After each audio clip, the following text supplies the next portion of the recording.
Hydraa కూల్చివేతలపై high court serious అయింది. నోటీసులు ఇవ్వకుండా ఎందుకు కూలుస్తున్నారంటూ అసంతృప్తి వ్యక్తం చేసింది.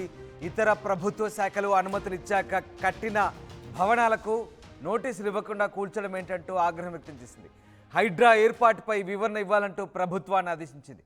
జీహెచ్ఎంసీ చట్టం ఉండగా హైడ్రాకు అధికారాలు ఎలా కట్టబెడతారంటూ హైకోర్టు ప్రశ్నించింది. ప్రత్యేక చట్టం లేకుండా హైడ్రాని ఎలా ఏర్పాటు చేశారంటూ ధర్మాసనం ప్రశ్నించింది. హైడ్రా పనితీరుపై హైకోర్టు ఆందోళన వ్యక్తం చేసింది. మరోవైపు హైడ్రా ఏర్పాటుపై స్టే ఇవ్వలేమంటూ హైకోర్టు అభిప్రాయపడింది. చెరువుల్లో అక్రమ నిర్మాణాల పేరుతో ఎలాంటి నోటీసులు ఇవ్వకుండా కూల్చివేతలు చేపడుతున్న హైడ్రా తీరుపై హైకోర్టు అసంతృప్తి వ్యక్తం చేసింది. ఇతర ప్రభుత్వ శాఖల అనుమతులు ఇచ్చాక నిర్మించుకున్న వాటిని ఎలాంటి నోటీసులు ఇవ్వకుండా వివరణ తీసుకోకుండా ఎలా కూల్చివేస్తారంటూ ప్రశ్నించింది. కోర్టులో ఒకటి చెబుతూ బయట మరోలా వ్యవహరిస్తారంటూ వ్యాఖ్యానించింది. జీవో 99 చట్ట పరిధిపై వివరణ ఇవ్వాలంటూ ప్రభుత్వానికి ఆదేశాలు ఇచ్చింది. ఇటు ప్రభుత్వం హైడ్రాను ఏర్పాటు చేస్తూ తీసుకువచ్చిన జీవో 99 చట్టబద్ధతను సవాల్ చేస్తూ హైదరాబాద్ నానకరాంగూడకు చెందిన లక్ష్మి అనే వ్యక్తి పిటిషన్ దాఖలు చేశారు. దీనిపై జస్టిస్ లక్ష్మణ్ విచారణ చేపట్టారు. మొత్తం మీద హైకోర్టులో మధ్యంతర ఉత్తర్వులు ఉన్నప్పటికీ సదరు వ్యక్తి కూల్చివేతలు చేపట్టారంటూ అభ్యంతరాలు వ్యక్తమైన నేపథ్యంలో ప్రభుత్వ పరిపాలనా చర్యలో భాగంగా జీవో 99 తీసుకువచ్చిందని, ఇలాంటి ఉత్తర్వులకు చట్టాలకు లోబడి ఉండాలన్నారు. ఇక ఒక చట్టం కింద ఏర్పాటైన సంస్థకే అధికారాలు ఉంటాయని, మరో సంస్థకు బదలాయించాలంటే చట్టబద్ధమైన ప్రక్రియ అనుసరించాల్సి ఉంటుందంటూ హైడ్రా పరిమితులకు సంబంధించి హైకోర్టు వ్యాఖ్యానించింది. ఏ చట్టం కింద హైడ్రాకు అపరిమిత అధికారాలను అప్పగించిందో తెలియడం లేదంటూ అభిప్రాయపడింది. మొత్తం మీద హైడ్రా ఏర్పాటుకు సంబంధించి వివరణ ఇవ్వాలంటూ హైకోర్టు అభిప్రాయపడింది.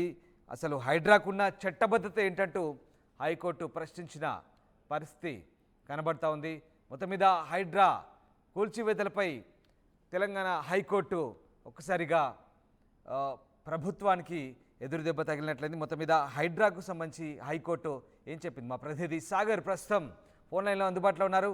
సాగర్, హైడ్రా కూల్చివేతలపై హైకోర్టు సీరియస్ అయింది. నోటీసులు ఇవ్వకుండా ఎందుకు కూలుస్తున్నారంటూ హైకోర్టు అసంతృప్తి వ్యక్తం చేసినట్టుగా తెలుస్తుంది. అసలు ఏం జరిగింది? హైకోర్టు ఎలాంటి అభిప్రాయాలు వ్యక్తం చేసింది?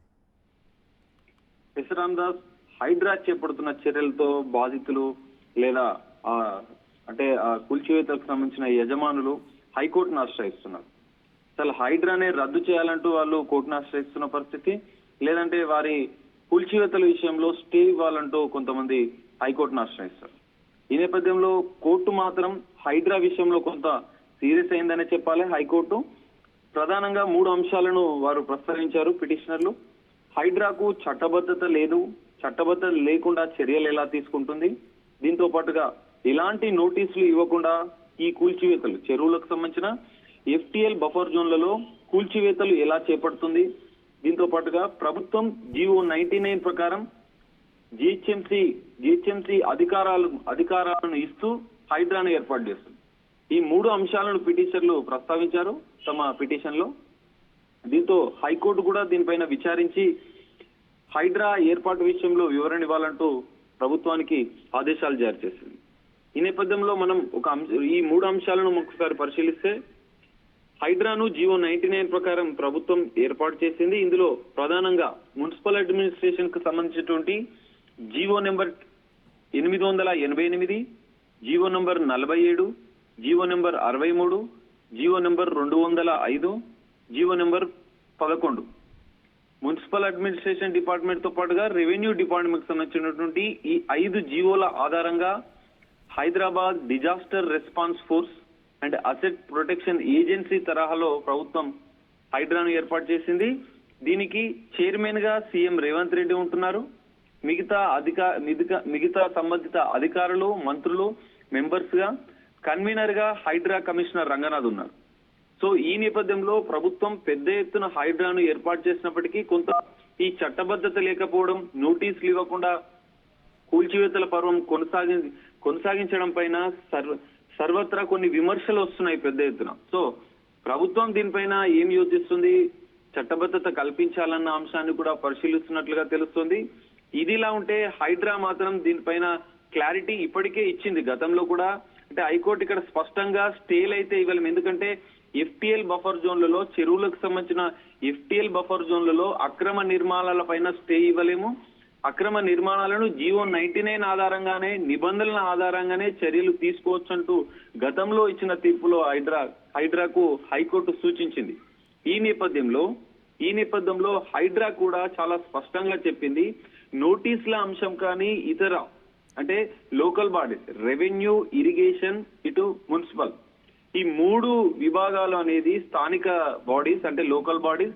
ఈ లోకల్ బాడీస్ గతంలోనే ఈ యొక్క కూల్చివేతలు చేస్తున్నటువంటి ఈ ప్రాపర్టీస్ ఏవైతే నిర్మాణాలు అక్రమ నిర్మాణాలు ఉన్నాయో వాటికి నోటీసులు ఇచ్చారు. దానికి సంబంధించినటువంటి కోర్టు కేసులు ఉన్నాయి. ఇవన్నిటిని పరిశీలించిన అనంతరం ఈ 3 విభాగాలు హైడ్రాకు నివేదిక ఇచ్చిన అనంతరం అంటే ఇక్కడ రెవెన్యూ, ఇరిగేషన్, మున్సిపల్ ఈ 3 విభాగాలు లేటెస్ట్ గా తాజాగా సర్వే చేసి ఈ చెరువులకు సంబంధించినటువంటి డేటా సేకరించి ఎన్ని అక్రమ నిర్మాణాలు జరిగాయని నివేదిక ఇచ్చిన అనంతరం నోటీసుల ప్రక్రియను కూడా గతంలో ఉన్నాయి కొన్ని. హైడ్రా కమిషనర్ రంగనాథ్ చాలా సందర్భాల్లో వివరించారు. గతంలో నోటీసులు ఇచ్చారు, కోర్టు కేసులు ఉన్నాయి. వాటన్నిటిని పరిశీలించిన అనంతరమే స్థానిక లోకల్ బాడీస్ ఆధారంగానే మేము చర్యలు తీసుకుంటున్నాం, కూల్చివేతల పర్వం కొనసాగిస్తున్నాం. ఇక్కడ హైకోర్టు చట్టానికి విరుద్ధంగా వచ్చేటువంటి పరిపాలనా అధికారులకు సంబంధించి కూడా కామెంట్ చేసింది. ఇవన్నీ కూడా చట్ట విరుద్ధం అంటుంది. అంటే ఒక రకంగా హైడ్రా చట్టబద్ధతనే హైకోర్టు ప్రశ్నిస్తుంది. దాంతోపాటు జీవో 99 ప్రకారం ఇక్కడ జీహెచ్ఎంసీ అధికారాలను హైడ్రాకు బదిలీ చేసి హైడ్రాను ఒక అటానమస్ బాడీగా ఏర్పాటు చేసి విచ్చలవిడిగా కూల్చివేతలు చేయడానికి కూడా తప్పట్టింది. మరి అసలు హైడ్రా చట్టబద్ధత గురించి ప్రభుత్వం హైకోర్టుకు వివరణ ఇవ్వబోతోందా? ఏం జరగబోతోంది? రామదాస్, ఖచ్చితంగా ఇప్పటికే అంటే జీవో 99 ప్రకారం ఎలా ఏర్పాటు చేస్తారు అంటూ అటు ప్రతిపక్షాలతో పాటుగా మనం చూసాం, అనేక సంస్థలు కూడా బాధితులు కూడా పెద్ద ఎత్తున విమర్శించిన పరిస్థితి కనిపిస్తుంది. ఈ నేపథ్యంలో ప్రభుత్వం కూడా దీనికి సంబంధించిన చట్టబద్ధత విషయంలో యోచిస్తుంది. ఇప్పటికే గతంలోనే తాజాగా ప్రభుత్వ ప్రధాన కార్యదర్శి అంటే సిఎస్ తో పాటుగా ఉన్నతాధికారులు, సంబంధిత ఇరిగేషన్, రెవెన్యూ, మున్సిపల్ ఉన్నతాధికారులు ఐఏఎస్ లతో కలిసి సంబంధిత అధికారులతో కలిసి దీనిపైన రివ్యూ మీటింగ్, సమీక్షా సమావేశం కూడా నిర్వహించారు. హైడ్రా యొక్క పరిధిని పెంచడంతో పాటుగా హైడ్రాకు చట్టబద్ధత అంశాలను, అదే విధంగా ఈ నోటీసులకు సంబంధించిన అంశాలను, ఇవి గతంలోనే మనం చూసాం. ఈ 2 అంశాలను ప్రభుత్వం పరిశీలిస్తుంది. నోటీసులు ఇచ్చే ప్రక్రియతో పాటుగా సంబంధిత అధికారాలు హైడ్రాకు ఇవ్వాలంటూ ప్రభుత్వం యోచిస్తున్నట్లుగా తెలుస్తుంది. ఈ అంశాలనే ప్రధానంగా ప్రభుత్వం కూడా హైకోర్టుకు వివరించే అవకాశం మనకు కనిపిస్తుంది. Ramdas, right, yes, thank you Shekhar, thanks for the update. Hydraa కూల్చివేతలపై అయితే హైకోర్టు సీరియస్ అయింది. ఎలాంటి నోటీసులు ఇవ్వకుండా ఎందుకు కూలుస్తున్నారంటూ అసంతృప్తి వ్యక్తం చేసింది. ఇతర ప్రభుత్వ శాఖల అనుమతులు ఇచ్చాక కట్టిన భవనాలను నోటీసులు ఇవ్వకుండా కూల్చడం ఏంటంటూ ఆగ్రహం వ్యక్తం చేస్తుంది. హైడ్రా ఏర్పాటుపై వివరణ ఇవ్వాలంటూ ప్రభుత్వానికి ఆదేశించింది.